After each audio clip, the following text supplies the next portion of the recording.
Steve Andrews. He is an environment activist. He started his activism for the environment for the cause of plastic use. Steve dedicates the idea of taking action and capitalizing on the available opportunities when they come our way. Let us see what actions Steve took and why he thinks people should act this way. Well, for me, I just take a look around the world. I look at the news and it's pretty bad at the environment. I go outside my door and I find like plastics strewn all over the place. I go to the beach, I find plastic washed up on the beach. And I've been a naturalist since I was a little boy. I fell in love with nature when I was a little boy. And for me, I've just been watching over the years, just seeing everything getting destroyed and everything getting ruined, and plastic is like particularly bad. And that kind of, well, it saddened me and it angered me and it made me want to do something. So to do something means to take action. And I thought, okay, what can I do? I thought, well, there's a lot of things I could do. I can pick the stuff up, I can tell people about it, I can do all that, but maybe I can reach more people because I'm a singer-songwriter. And I thought, okay, if I write a song about this and I try to get that out there, that could reach a lot of people. And so I'm raising awareness by writing a song. And I thought, okay, that's one thing I can do that's really like taking action. So that's something I did. After writing that song about plastic use, it changed Steve's reachability all over the world.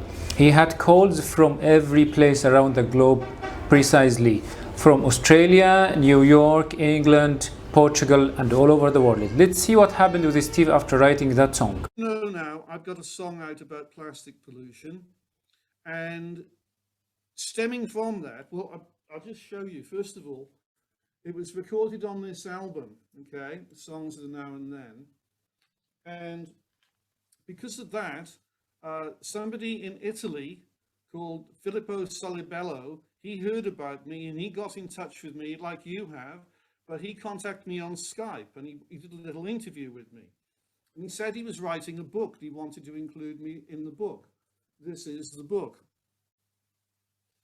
And thank you. He's given me a 4-page chapter in this book, also called Where Does All the Plastic Go? Now, I told him that as well as writing the song, I had an idea for Ocean Aid concerts, like Live Aid that everybody's heard of, but Ocean Aid, to raise awareness about the oceans and, you know, to collect funds for charities working on doing something about the oceans. I told him about that. He said he thought that was brilliant. And he said, Steve, do you mind if I tell people about this in Italy? I said, no, Filippo, I don't mind where you tell people about it. I just want to see this happen. So you go ahead. So that was the next thing which happened. And as you can see, I've ended up in his book. So that came my way. Now, what happened next was I was on Instagram, on the social media site Instagram, and a Rotary Club. The Rotary Club of Wyndham Harbour in Australia, they found me and they said, Steve, we've heard about this song you do about plastic pollution. We would like to feature you in our magazine, The Wave. How do you feel about that? I said, yes, please. You know, I would love to be in your feature. So, okay. So this is something else that I wasn't expecting that came my way. So I'm now in the Wave magazine from the Rotary Club of Wyndham Harbour, even though I'm actually here in Portugal, okay? But as I see it, and as I told them, the plastic pollution is worldwide. So if people in Australia are interested, if somebody in Italy wants to write a book about this problem and get in touch with me, that's all good. It's a worldwide problem. So from that, they asked me like to come along to Rotary meetings online because we had the pandemic, and I said yes, please. So I came along to some of their online meetings. I got to meet other people in the Rotary Club. I thought, you know, I get on really well with these people. A lot of them were very concerned about the environment. Eventually, I became a member of the Rotary Club of Wyndham Harbour in Australia. And there you are. Welcome to Rotary. Inside it, there's this, and this introduced a completely new world to me because I'd heard of the term Rotary Club, but I didn't really know much about it. But now I knew other people who were in Rotary. I found out a lot of them are concerned about the environment, they're activists. And so it was kind of ideal for me. So that was something else which came my way. Now that's, what's that? Two things I told you. Something else. This is a magazine. This is from Wales. And by the way, originally I'm from Wales.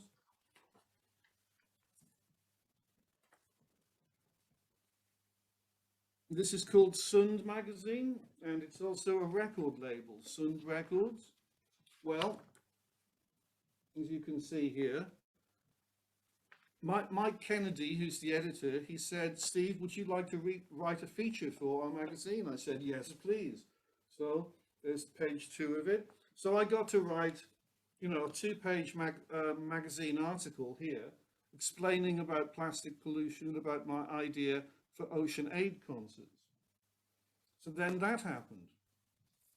So that's 3 things I think I've told you. Then also there's this now.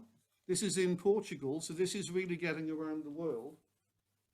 This is a full-page story, and this is in,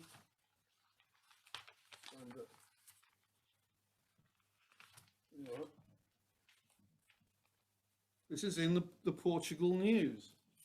So the Portugal News gave me a great spread here about, again, about plastic pollution, what I had to say about it.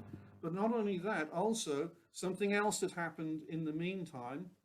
I'm an author. I've got several books out about herbs, and the main publisher said that he was looking for someone to write about problems in the sea. I said, "Well, look, Trevor, look, I'm already doing this. I've got a song on the subject. I'm talking to people about this." He said, "Okay, Steve, you've got the job." So I then wrote this book, okay? And this book has got some fantastic endorsements. I don't know if you know Captain Paul Watson of Sea Shepherd. He has endorsed this book, okay? There's a young lady, Lily Platt. She's a friend of Greta Thunberg. She's an activist. She's 13 now, Lily. Lily has endorsed this book. So I have this book out. And it's all about threats to the sea, which is why, obviously, it's called Saving Mother Ocean. So that came my way. And is there anything else? And yeah, so there's all those things there, but there's also been, you know, things that I've been doing. For example, I've been on the radio in Spain. I've been on the radio in Ireland. Okay, again, talking about my song, talking about plastic pollution. And it just kind of keeps going. So I think what I'm trying to say here is that from taking the original action of writing a song about plastic pollution, all this other stuff has come my way. And I've got a book on my hands now. I've got a song on an album. I've been on the radio in Spain, in Ireland. Oh, and one I forgot, New York in America, okay. In the first year of the pandemic, musicians like me and other musicians worldwide, they can't really go and do gigs, but we can meet online, we can talk online, we can do open mics online, we can play music. So a friend of mine put me in touch with somebody in New York, a lady called Rue Starr. She was running the Rue and Who show. Every week there was like a couple of hours of people, musicians mainly, meeting online. I became a member of the regulars on that show. And one of the regulars, Joel Landy, he said there is a New York show specializing in talking about ecology and conservation. Would I like to be on there? I said, yes, please, Joel. So I was on a radio show from New York, again, playing my song, talking about conservation and the problems in the world to do with nature and the destruction of nature. So that's also America. So we're looking at Italy, Portugal, Ireland, Spain, Australia, America. And so, you know, it's just going out around the world from the action that I took in the beginning. And I'm really pleased with this, as I'm sure you could understand.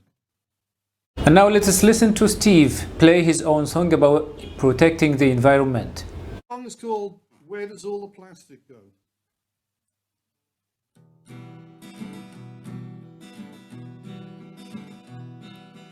Plastic plants, what about real plants? The sort of fake ones at the store. People must want them, people must buy them. I don't want to see any more. Where does all the plastic go? Into the sea, into the sea. How does it get there? Who threw it away? Was it you or was it me?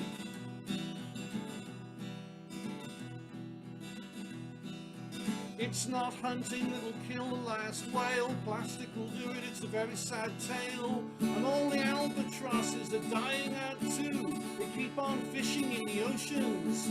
Plastic stew. Where does all the plastic go? Into the sea, into the sea. How does it get there? Who threw it away? Was it you or was it me? The plastic bag I bought, it very quickly broke. If it ever gets burned, there'll be poisonous smoke. Where does all the plastic go? Into the sea, into the sea. How does it get there? Who threw it away? Was it you? Was it me?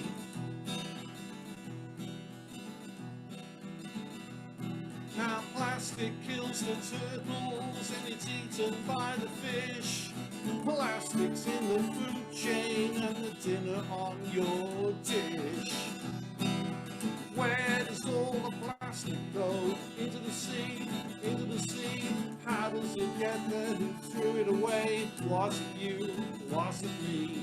Was it you? Was it me? Was it you? Was it me? We have seen how taking action has changed Steve's life and has changed his reachability to people all over the globe. Do you think that taking action is that important in our life?